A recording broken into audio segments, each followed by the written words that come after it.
વડોદરા મહાનગરપાલિકા દ્વારા 957 કરોડના વિકાસ કામોના લોકાર્પણ અને ખાતમુહૂર્ત પ્રસંગે આપણી સૌની સાથે મંચ ઉપર ઉપસ્થિત મારા સાથી મંત્રી શ્રીમતી મનીષાબેન વકીલ, શ્રીમતી દર્શનાબેન વાઘેલા, ગુજરાત વિધાનસભાના મુખ્ય દંડક શ્રી બાળુભાઈ શુક્લ, વડોદરા મહાનગરપાલિકાના મેયર શ્રીમતી પિંકીબેન સોની, સાંસદ શ્રી હેમાંગભાઈ જોશી, મારા સૌ સાથી ધારાસભ્યશ્રીઓ, કોર્પોરેશનના સૌ પદાધિકારી, આમંત્રિત સર્વે મહાનુભાવો, પ્રેસ મીડિયાના મિત્રો, સૌને મારા નમસ્કાર.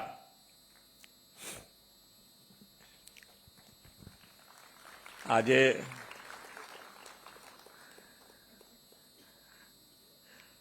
957 કરોડ રૂપિયા.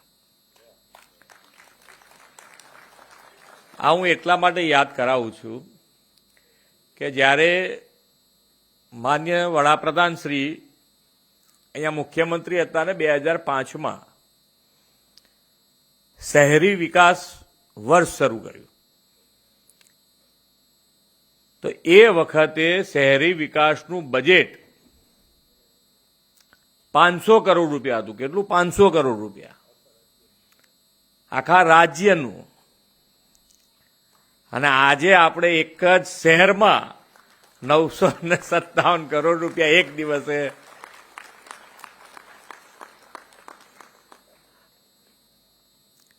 એટલે આ મજબૂતાઈ જે આવી છે એ મજબૂતાઈનો સદુપયોગ કરીને કે આજે શહેરી વિકાસનું બજેટ 30,000 કરોડ રૂપિયા કર્યું છે. આ વર્ષે પણ આપણે શહેરી વિકાસ વર્ષ ઉજવી રહ્યા છીએ, તો એની અંદર 24,000 કરોડનું બજેટ આપણે 30,000 કરોડ રૂપિયા લઈ ગયા છે. એટલે એ પણ મોટો જમ્પ આપ્યો છે. એટલે શહેરી વિકાસ વર્ષ તરીકે ઉજવવાની સાથે સાથે બજેટની પણ જોગવાઈ એટલી કરી છે કે તમને ક્યાંય તકલીફ પડે એમ નથી. હવે તમે કામ કરો, ક્વોલિટીવાળું કરો, એટલે તમે 5 વર્ષમાં પૈસા વાપરતા થાકી જાઓ કે હવે ક્યાં ગાડી, હવે શું કામ કરવું, કે લિસ્ટ બનાવવાનું શરૂ કરો આજથી, કાં તો કે ના અમને થકવાડી દેવા છે તોય વાંધો નથી અમને.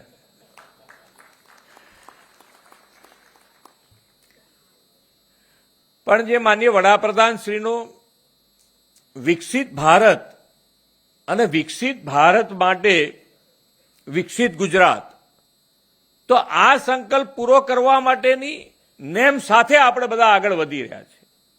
તો આની અંદર પણ આજે સવારે હું સુરત જિલ્લાના એક નવનિર્મિત તાલુકો અંબિકા, ત્યાં આંગાડી રાષ્ટ્રીય આદિવાસી ઉદ્યોગ મેળો 2025 એ લોકોએ આના પહેલા એક કર્યો તો આ બીજો કરી રહ્યા છે.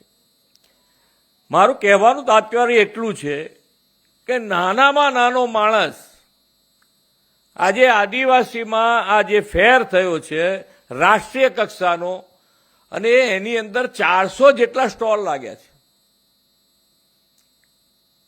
આજે છેવાડાનો માનવી પણ આપણી મુખ્ય ધારામાં જોડાઈ રહ્યો છે. એ આપણા માટે ગૌરવની વાત છે, આપણા માટે આનંદની વાત છે. માન્ય વડાપ્રધાનશ્રીએ જ્યારે પણ આ આદિવાસી પટ્ટાની વાત કરીએ તો એક વખત ત્યાં સાયન્સ કોલેજ પણ નહીં. સાયન્સ ભણવું તો ભણવું કેવી રીતે? આજે એ વિસ્તારમાં 11 મેડિકલ કોલેજ છે. 11 મેડિકલ કોલેજ.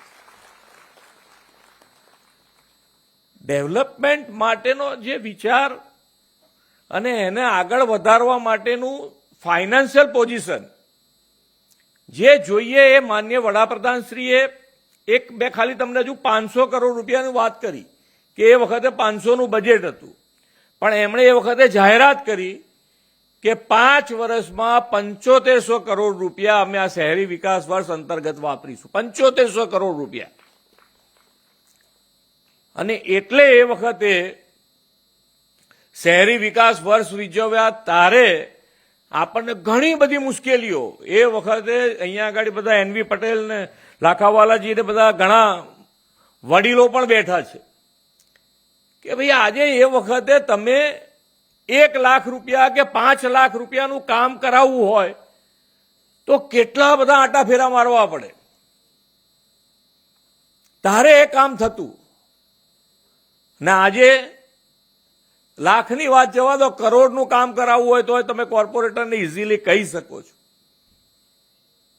આ જે માન્ય વડાપ્રધાનશ્રીએ મજબૂત પાયો વિકાસની રાજનીતિનો નાખ્યો છે ને એના પરિણામ સ્વરૂપ આજે આ પરિસ્થિતિ થઈ છે. અને સાથે સાથે ફાઇનાન્શિયલ મેનેજમેન્ટ પણ એટલું મજબૂત કર્યું છે અને એટલે જ આજે ગુજરાત આખા દેશમાં ફાઇનાન્શિયલ મેનેજમેન્ટમાં નંબર 1 પોઝિશન ઉપર છે, નંબર 1 પોઝિશન. એટલે દરેકે કામ કરવા પાછળ એક તમારી દ્રષ્ટિ જોઈએ અને તમારી મક્કમતા જોઈએ. મક્કમતાની વાત કરું તો અમદાવાદનો રિવરફ્રન્ટ લગભગ બધાએ જોયો હશે, નહીં જોયો? જોયો જ હોય ને, પહેલાય જોયો હશે. અને પહેલા અમારામાંથી એ બધાએ જોયો હશે. પોલિટિકલ વિલની વાત કરું છું, પોલિટિકલ વિલ કે ભાઈ અહીંયા આગળ સીએમ થયા પછી પોલિટિકલ વિલ હોય તો જ અમુક વસ્તુ થઈ શકે. એની અંદર એ રિવરફ્રન્ટમાં લગભગ 8 થી 10,000 જેટલા ઝૂંપડા હશે ત્યાં આગળ. તો એ લોકોને શિફ્ટ કરો તો એ રિવરફ્રન્ટ બને. તો એ લોકોને પાક્કા મકાનો આપી અને ત્યાંથી શિફ્ટ કરી અને આજે આ રિવરફ્રન્ટ ઉભો છે. એટલે ડેવલપમેન્ટ માટે કોઈને કચડ્યા નથી, એને પણ ફરીથી પાછા બધા મકાનો આપ્યા છે ને એની અંદર ડેવલપમેન્ટ કર્યું છે. બાકી તો ઘણાએ આ જોયું હશે, ઘણા ફોરેને ફરી આવ્યા હશે, પણ બધાને એમ થાય કે આ જો આને હટાવવા જઈશું તો આપણે હટી જઈશું. વિચાર એવો જ આવે કે ભાઈ આ તો, પણ લોકોની સુખાકારી માટે જે કડક નિર્ણયો કરવા પડે એ એક પોલિટિકલ વિલ સાથે એમણે કર્યા અને એટલે જ આજે ગુજરાત દેશનું ગ્રોથ એન્જિન બન્યું છે. અને ગ્રોથ એન્જિન સાથે જ્યારે આપણે આગળ વધી રહ્યા છે ત્યારે વડોદરા શહેરમાં આજે પણ હું પૂછતો હતો કે ભાઈ હવે તમારામાંથી પણ બધા એમાં સહકાર આપી રહ્યા છો કે સ્વચ્છતા હવે સારી રહે છે? કેમ પાછા શાંત થઈ ગયા બધા? રહે છે એમ જરા જોરથી બોલો તો બધાનો ઉત્સાહ જાગે ને. જે કામ કરે છે એમનો ઉત્સાહ જાગે, જે સફાઈ કર્મચારી કામ કરે છે એ લોકોનો ઉત્સાહ આપણે વધારવો જ પડે ભાઈ.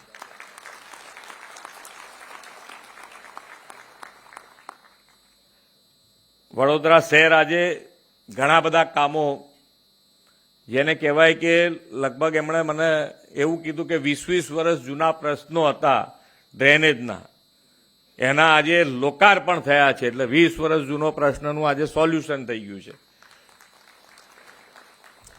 બ્રિજોના કામ છે, પાણીના કામ છે, પાણીના પણ પ્રશ્નો અહીંયા આગળ લાંબા સમયથી હતા, એના પણ આજે સોલ્યુશન થઈને આજે એનું એ કામનું પણ આજે લોકાર્પણ થયું છે.